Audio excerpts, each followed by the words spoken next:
വില കൂടിയ സമരമുഖങ്ങളിൽ വില കുറഞ്ഞ രാഷ്ട്രീയക്കാർ സമരമുഖത്തേക്ക് വന്നു കഴിഞ്ഞാൽ ആ സമരമുഖത്ത് കാണേണ്ടി വരുന്നത് രാജ്യാന്തര തലത്തിൽ ഇപ്പോൾ CJP പാർട്ടിയും പാർട്ടിയും അവറ്റകളും നടത്തിയ ചില പേക്കുത്തുകളാണെന്ന് നമുക്ക് തോന്നേണ്ടിയിരിക്കുന്നു. കാരണം അത്തരത്തിലുള്ള ആക്രമണങ്ങളാണ് CJP പാർട്ടിയും മറ്റുള്ള സംഘടനകളും ചേർന്ന് നടത്തിയത്. പോലീസിനും ആർമിക്കും നേരെ അവരഴിച്ചുവിട്ട ആക്രമണങ്ങൾ ഇന്നും സോഷ്യൽ മീഡിയയിൽ എല്ലാ രാജ്യങ്ങളിലും ഇന്ത്യൻ പൗരന്മാരും കണ്ടുകൊണ്ടിരിക്കുകയാണ്. എന്തായാലും ഇന്ത്യൻ പൗരന്മാർക്ക് ഇത് ശരിക്കും ഒരു വേദനാജനകമായ കാര്യമാണ്. നിങ്ങളൊന്ന് മനസ്സിലാക്കിക്കോ,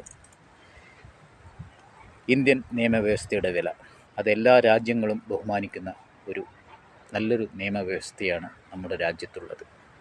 അതിനു മീതെയാണ് നിങ്ങൾ സമരമെന്ന ഒരു ആദർശത്തിൻ്റെ പേരിൽ നിങ്ങൾ അഴിച്ചുവിട്ട ആക്രമണവും മറ്റു ചിലതും. മറ്റൊന്ന്, നിങ്ങൾ ഇന്ത്യ ഭരിക്കുന്ന പാർട്ടിയെ മറന്നു എന്നുള്ളതാണ്. കുറ്റങ്ങൾ ഏതൊരു രാഷ്ട്രീയ പാർട്ടിക്കും സർക്കാരിനും വന്നുകൂടായ്മയില്ല. അതിൻ്റെ പേരിൽ അദ്ദേഹം രാജിവെച്ചു. മറ്റുള്ള ഡിമാൻഡുകളൊക്കെ സർക്കാർ അംഗീകരിച്ചു. പക്ഷേ ആക്രമണവും അനീതിയും നരനായാട്ടും അഴിച്ചുവിട്ട അക്രമികളെ രാജ്യം ഒരിക്കലും വെറുതെ വിടില്ല. വരും ദിവസങ്ങളിൽ അറസ്റ്റും കൈവിലങ്ങ് വെപ്പുമൊക്കെ നമ്മുടെ രാജ്യം കാണാൻ പോകുന്നതേയുള്ളൂ. മറ്റൊന്ന്, മോഡിക്കെതിരെയുള്ള പരാമർശമാണ്. ഈ സമരം തുടങ്ങിയതു മുതൽ മോഡിക്കെതിരെ അനാവശ്യമായ പരാമർശനങ്ങളും വിമർശനങ്ങളും വീഡിയോകളും AI വീഡിയോകളുമൊക്കെ ഓരോരുത്തർ പ്രദർശിപ്പിച്ചു കൊണ്ടേയിരുന്നു. ഒരു പ്രധാനമന്ത്രിക്ക് നേരെയാണ് നിങ്ങൾ ഇങ്ങനെയൊക്കെ ചെയ്യുന്നത് എന്ന് ഓർമ്മ വേണം. എന്തായാലും നടപടികൾ വേഗത്തിലാക്കുന്നുണ്ട്. ചില വിമർശകർ കൈകൂപ്പി കാല് പിടിച്ച് കരഞ്ഞ് ഞങ്ങൾക്ക് നേരെ കേസൊന്നും ഉണ്ടാവരുതെന്ന് പറഞ്ഞ് പിന്തിരിയുന്നുണ്ട്. ചില വ്ളോഗർമാർ ഓടിയൊളിക്കുകയാണ്. ചിലരെ കാണാനില്ല.